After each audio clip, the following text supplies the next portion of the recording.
All right. All right. So what came through? Is there absolute truth? Please tell us. Yes. Yes. No. Yeah. So my mind immediately went to like a hermetic philosophy thing, the principle of polarity. And so I immediately went to all truths are half-truths and all paradoxes can be reconciled. And Shelley and I had a fabulous conversation where we realized, that like, the way that I would frame it is that, the truth in between two people or like any number of entities is really about people coming together and like trying to, with like right intention and the correct and accurate speech, describe like their experience as they experience it. And then like, the people on both ends, like trying to like hold room for understanding and compassion. And like that may not be their experience, their absolute truth. You can still see how that is someone else's experience. Yeah. Right. Yeah. Totally. Yeah. What else? Yes? Jay, did you have Absolutely. absolute? My head. I do think there's like one true absolute truth, and that is that we are born and that we are die. So I do think that there is an absolute truth, but everything in between, even our beliefs, can change depending on our experiences. And I do think like for my belief is that in true truth and integrity does start within being true to yourself and having boundaries and not compromising unless it makes sense, and choosing the highest form of truth for yourself is really then people around you get to live that high integrity. Where I was kind of mixing truth in with having integrity of the self. So knowing myself and ruling the world. So Yeah. Yeah, it's what is your truth, and are you following your truth? Let's take even a step back. Even before that, do you know what your truth is, and do you know how to find it? Do you know how to even get in touch with that inner compass? Like you guys are preaching to the choir, guys. You guys, yes. Oh yeah, you do asana and meditate. But this is what people are struggling with, is what is my truth? Or if they give a sense, like they do some contemplative practice where they have a sense of their truth, then it's, can I start to walk in that direction? Right? What does that mean to walk in that direction? Chris and I were talking about it. It's like, do I now have to kill off everything that's keeping me from that? Do I have to separate myself from whatever it is that's keeping me from walking that path to my truth, right? Some of you had the experience of that doing this practice. You've made your way into a yoga studio. You started practicing. You felt incredible. You felt connected. You felt clear. You felt, it's like going from black and white. Do you guys remember black and white TVs? Some of you, yeah. It's going like from black and white to like 4K. It's like whoa. Your first couple of times practicing, it's like someone just turned on the lights. This is incredible. And then all of a sudden you had people in your circle that said, what are you doing? Did you join a cult? Or you can't do that stuff if you're going to be a part of our thing. If you're going to be part of this church, you can't do that. That's of the devil. That's devil worshiping, and those yoga postures are like, right? This is what we end up bumping against. I'm using that as an example. That's actually really happened in this area. A church was like, if you're practicing yoga, you're doing things of the devil, and you have to stop if you're going to be part of this church. And there was people that were coming and practicing at our studio that were like, no, like this makes me feel really good. This isn't, I don't know what you're talking about on that side of it and where you're going, but this isn't what you're saying. And so there was a huge riff in it, right? But we have that, that's an example of what the experience is in our lives of like, we find a path, we find something that sparks us, something that's amazing, right?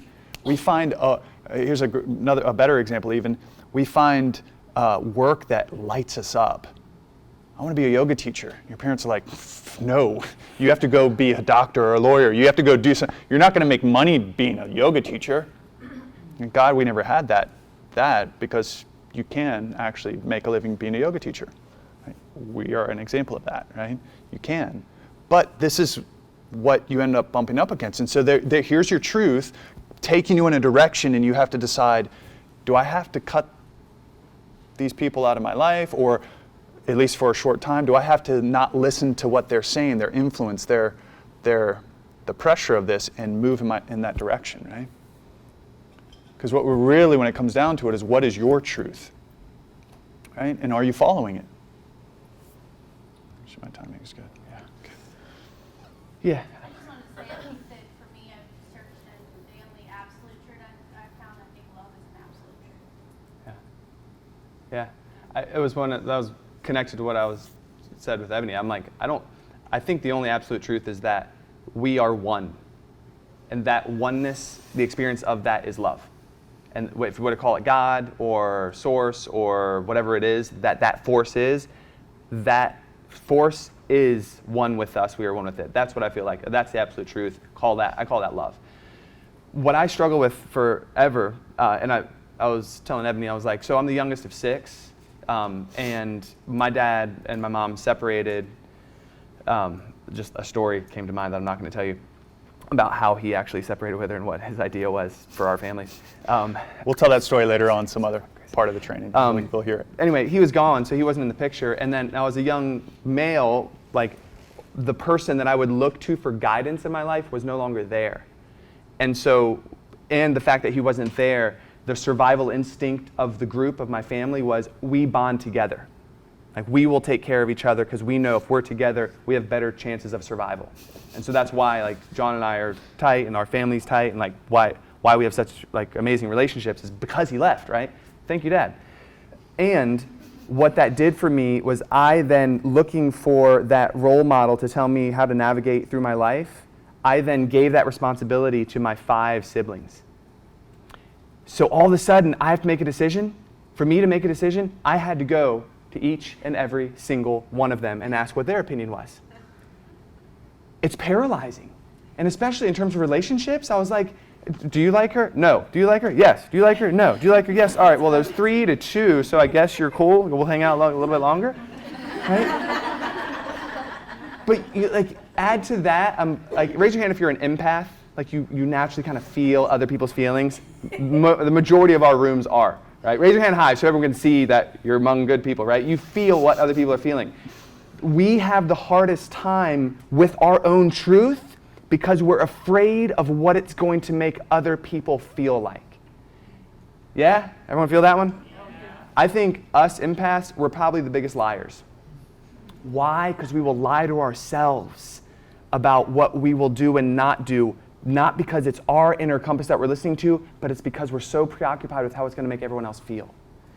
Add that like propensity for me to be an empath with the how I was raised. I was paralyzed to make decisions. Forget like what is absolute truth, relative truth. I didn't care because I don't even know how to make a decision on my own without bouncing it off of 3 or 4 other people to make sure I'm like in the ballpark of is this going to be good for my life? Do you realize that you can't live that way? Right? If some, you're raise your hand, you feeling that one? Oh my God, yes. Yeah.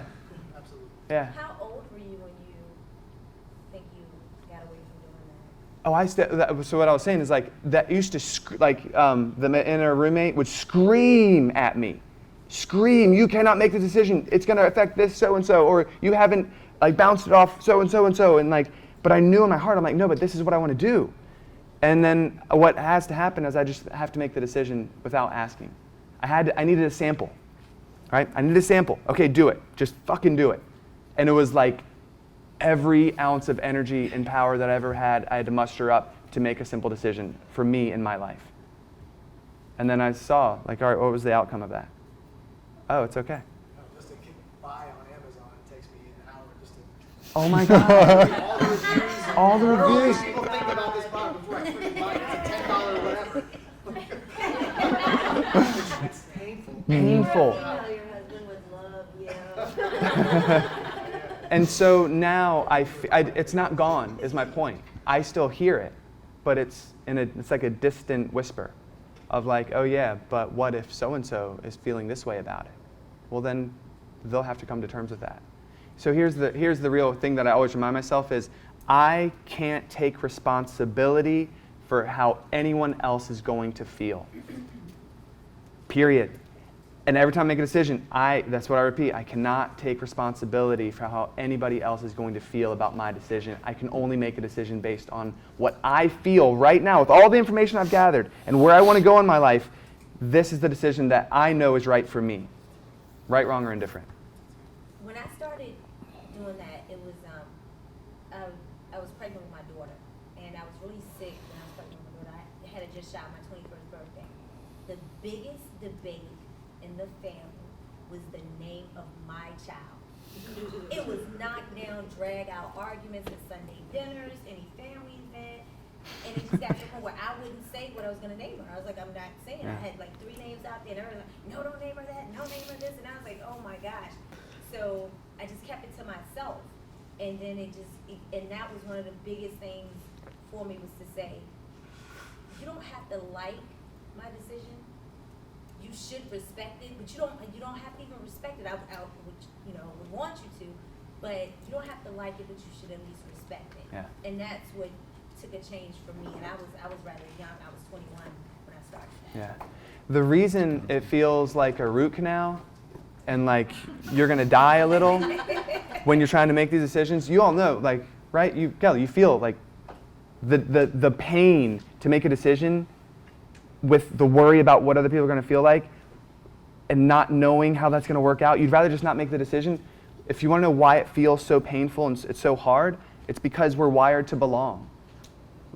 Biologically hardwired to be in a group and to belong. Why? Because that's how we've survived as long as we have.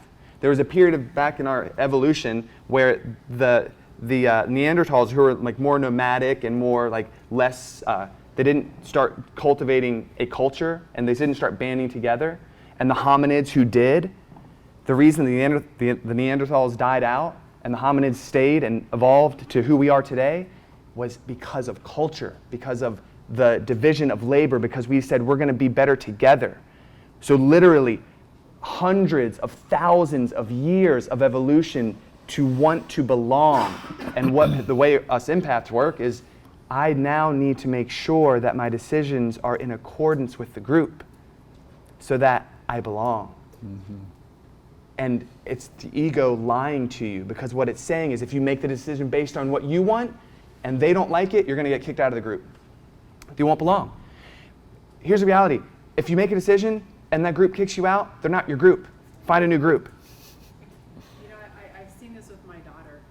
It's very interesting where I didn't have like girl issues until later on in life. But these little girls are having it at first and second and third grade. And my daughter, I see her interacting and I hear her stories with her friends. And I have actually seen her lie, like say, I like peanut butter, when I'm like, baby, you don't like peanut butter, you like Nutella.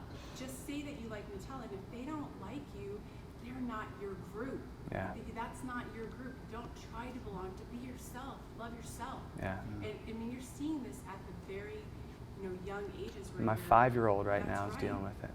Is they're trying to belong. Yeah. They're trying to find their group. Yeah. And it's, like you said, it's like in us to try to find that, and that, it's our job to help guide them to find the right group, not just any group. Yeah. Mm-hmm. I mean, it's so interesting how they're trying to belong at such young ages. Yeah, it's wired. It is wild. It's part of. It's almost like, what are you talking about? It's so in us. It's wired into us. Yeah. Beth and then Courtney. Yeah. So I was just going to say how Chris, you were like, you know what, if they don't like it, then they're not your group. And to speak to what Ebony said, my mom was the same way with my older, when I had my first kid. She's like, you can't name her that. And I was like, that's going to be her name. She's like, well, I'm not going to call her that. I'm not kidding you. Like, if you look at her baby book, it says in there, I was, journaling, and it says that, when Mimi calls you Cece, those are your initials, and she doesn't call you Chase. And that lasted almost a year. And yeah, I mean, so what was, my fear was, if I name my kid what I want to name my kid, you're not going to like it. And I want validation from you. Mm-hmm. I'm seeking your approval, external approval. Mm-hmm. And you're going to fucking kick me out. Because okay. Yeah, it was like, I'm It throwing up sucks, all day. you Don't know? ask me how I'm doing. I should name her Cracker or Finnegan. Don't worry about that. So take in now. You just upped the ante by saying what you said, because now the group is your family. Yeah. You can't get rid of your group. They're your family. Well, you can and you can't. You can then choose how much interaction you want and don't want. But my point is it complicates it, because it's not like a friend who's like doesn't like what you say and you're like, cool, we don't have to be friends. Like I'm always going to be your son, so we're going to have to deal with that at some point. But it's still no excuse not to name or chase or not to do what you need to do. But it just it complicates it infinitely. Yeah. But I think what also is missing is like, I respect people so much who I know are just like, they're beating their own drum, like they're following their own path. Don't you respect the shit out of those people? And you know, like they don't, like they're just living their life and they give two shits about what anyone else says. I'm like, where did you get that? Like, how can I have it? How do you have it? Is you just start making decisions based on what is best for you. And you have to do it, and it's excruciating, it's vulnerable, but that's what the world we live in, it's a vulnerable world. Courtney, you had something to say. Yeah, like 3 things, but the first thing, so I was in therapy for like 3 years, but one of the things that really stuck with me, she had all these cards, and it had like adjectives on it, like, I don't know, like hard worker, and whatever it was, and you had to like put it in a pile based on like, yes, I am this, maybe I might be this, or no, I'm not this at all. And I put, say there were 50 cards, I probably put 49 in the yes pile.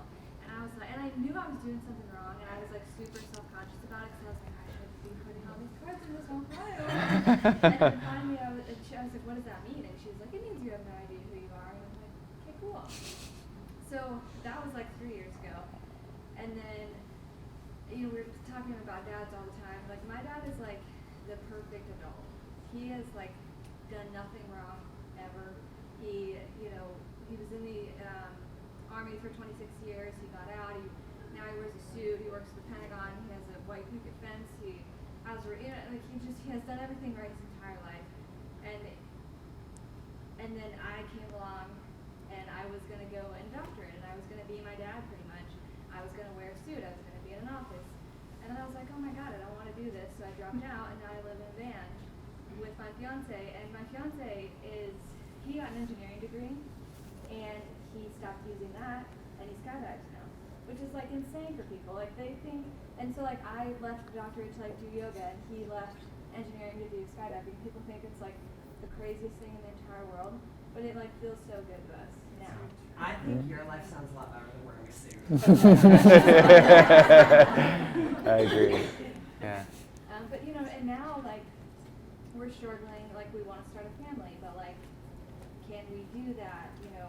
Normally people have a salary job or more stability. Like for Ross, for example, like he works weekends because that's what his job demands and whatever. And like, can we raise a family? And now we're struggling with like, oh my God, we haven't done this like one path, and now we want to like bring other people into this lifestyle. Is that something? So that's like where I'm at right now, struggling with. So Yeah. It'll be hard to change diapers in the van in the middle of the night. well, But not impossible. Not impossible. yeah, I'm like, I don't know. I don't even know how you can be pregnant in the van. Like getting out of the van is hard enough now. I'm surprised. Like, if I'm pregnant, I can't even get up. Like there's no way. But so I don't know if we'll be. But you could choose a school district. It's an upside, Evan. Speaking of a parent who works from private school to public school, that's very important. And what I will say is you can make a living doing anything, especially this day and age with the tools that we have. Because like, I think if I would have done that, like I'd be doing it for other people, and I don't. And like I'm sure you guys have heard for so long, like, yo, you're never gonna make. Oh my God. But you have. When we so first rampant. started, like Chris and I both had the experience. We were waiting tables, and we had this idea of what we were going to do. Initially, it was a martial arts studio, and then it shifted into a yoga studio. But it was the same conversation. I had it with my boss, who was a sweetheart of a man at the time, owns a couple of restaurants. He was like, "So John, what are you going to do with your life?" Like, "Well, I'm going to open up a studio." I think at the time, I think it was a martial arts studio. When we had that conversation, he was like, "You can't do that. You won't be able to make a living doing it. You need to do something else." And like for a long time, I listened to that. I was like, okay, yeah, you're right. And then I wasn't happy, and then I was anxious, and then I wondered why. And it's like, okay, it's because you have to make a single thing for yourself. Like, you can do whatever you want. We had people, waiting tables. We had clients that would come in all the time, ask the same question, and eventually, it became yoga. We were going to go up and be a yoga studio. We're going to be yoga teachers. Like, when are you going to get a real job? Right. Like, what? People, like they told us, they were like, well, why'd you get the engineering degree if you were just going to jump out of planes? And he's like, well, I tried it, didn't like it. Mm-hmm. And this is really the key of like, you feel your way through it, move in a direction. Because what happens is, especially with empaths, analysis paralysis happens because we think, well, if I go, what if it's the wrong thing? What if I do all this work and do all this thing and get there and it's the wrong thing? Mm-hmm. And then I'm like You afraid to even put the work in. Like I'm afraid to do the homework, or I'm afraid to like really invest myself because what if I put all this in and nothing comes of it? That's terrifying. And it's never the reality. Never. Right. Because that engineering degree is going to help your husband in some way in the future with skydiving. He'll be able to use whatever he learned in that education to help him in that space. With the work you've done, you go all the way through this training, you do all of the yoga work, and you get to the end and you're like, and it will play a part in either what you do or who you are and what you can offer people. And that's the key. And so we can't, like, it's worse, the worst thing we can absolutely do. Here's a great example of it, guys. Have you all ever had an idea that was like, this would change the entire world, everybody would buy one of these things? And then you walk into a store 6 weeks later and you see it on the shelf. Right? A blanket with arms, like a Snuggie, a fucking Snuggie or something, right? You're like, God, I had that idea. What's the difference? What was the difference between you and them? Action. They took action. They did it. They moved. They had this idea and moved. That is the absolute key to making things happen, guys. It's not knowledge, especially now that we have outboard master brains, right? We have these master computers in our hands that literally can give you any information that you want.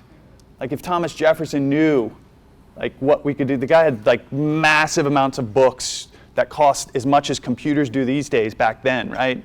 To get a book to have a library was incredibly expensive. To have that knowledge. We have it in the palm of our hand, anything, but we don't use it. It's not knowledge. It's not lack of knowledge that's keeping us from succeeding. It's not lack of resources that's keeping us succeeding. It's inaction. It's our inability to step forward and just go, right? Think, if I get there, what if it's not this? If that happens, what do people think? We have to just say, okay, what is the next step, and move. And that's the difference. It's the difference. When I was trying to figure out where to go to college, my grandpa said, and I'll never forget it, you'll know in 20 years what you should have done. And it sounds ridiculous, but I repeat it to my friends because it doesn't matter. Which path to go, it doesn't matter. Because you're not going to do anything if you're paralyzed by that decision. Oh my God, where do I go to college? What should I do? Yeah. Who cares? Just do one thing, and then you'll know in 20 years if it was right. And then tie it back into the conversation of a truth. Yeah. Do the practices, get still, do asana, do meditation to get clear on what's singing in your heart. What feels right? I mean, obviously you guys are in a yoga teacher training, so you're here doing what sings to your heart. But that's really the key. If we could teach kids in school to do a systematic movement and then sit still to meditate, it would be a whole different world. If they would learn how to get in touch with their inner compass and be guided, and then support them in that.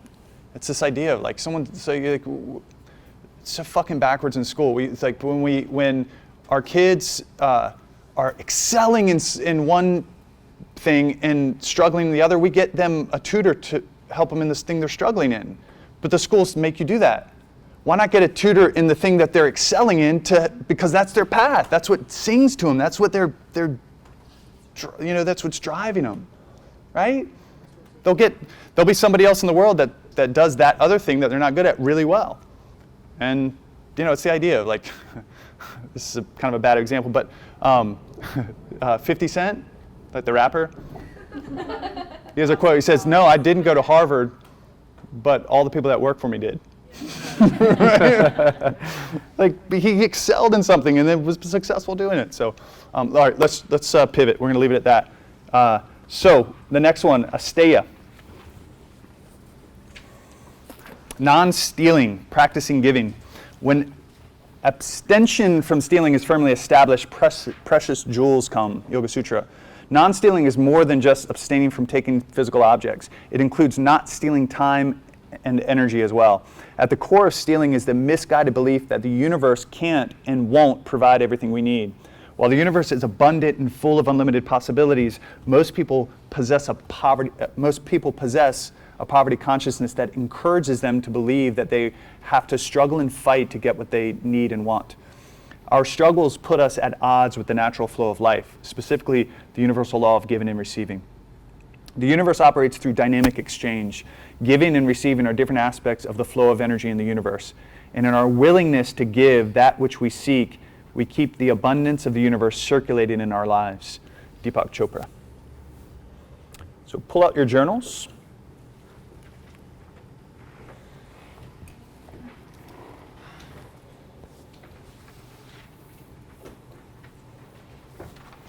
Two questions for you. First question, is stealing energy or time the same as stealing objects?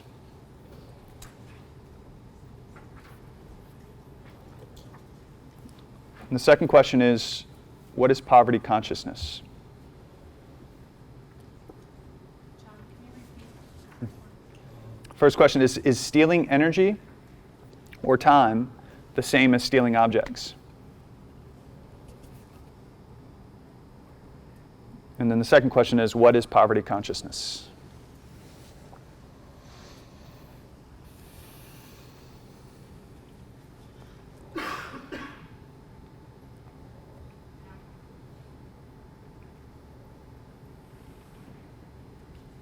We have to write about this stuff.